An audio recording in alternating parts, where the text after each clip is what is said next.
Hi everyone. Today we're going to look at a question from a previous Regents. Talks about the idea of if we have a rational or irrational expression. So the first thing we're going to do is we're going to look at the difference between a rational number and an irrational number. So rational numbers, examples of those could be something like a whole number, like the whole number 2. Also, rational numbers can be written as fractions, like the number 1/3. There are also some square roots that can be considered rational numbers, especially square roots like square root of 9, which would end up equaling a whole number. But with decimals, rational numbers could be something like 4.34 that end, they terminate. Now, if you look at irrational numbers, there are many square roots, like the square root of 3, where you have a number that you get out that doesn't end and doesn't repeat.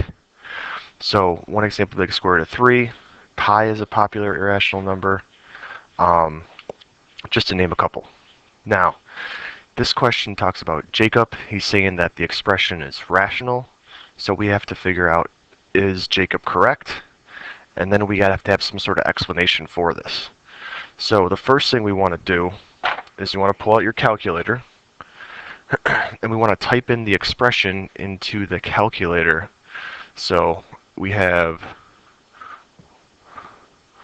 1/3, so 1 divided by 3, plus, and then we have a combination of a number and a square root in the numerator of the next part.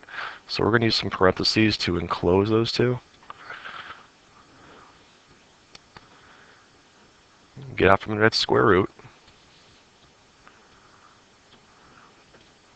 And then we divide by 7.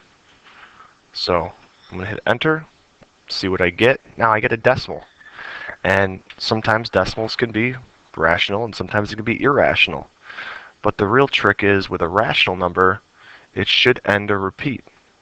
So if we want to figure out if this is going to be rational, we want to switch this to a fraction. So if I press the math button, pull up a menu, choose option 1, and then hit enter again, notice that I don't get a fraction out.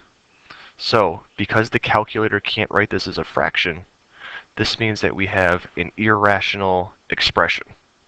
So going back to the question, what you would want to show is show what you got when you use the calculator and the expression, which we ended up just getting 2.2499, and then it keeps going. So I'm going to write that part down.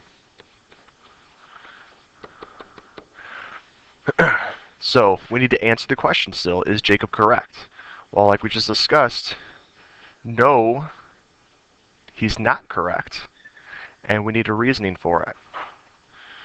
So for this one, the reason would be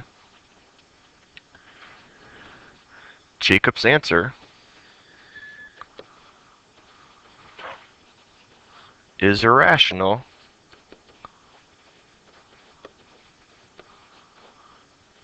because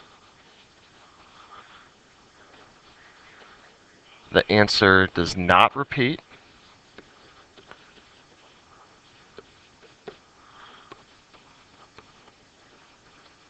and does not end, or in the case of what I'll write is terminate.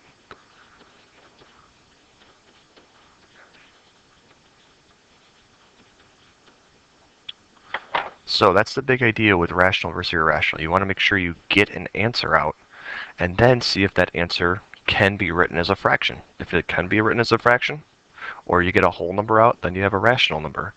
But if not, if you see a run-on that doesn't repeat and doesn't end, then you're going to have an irrational answer.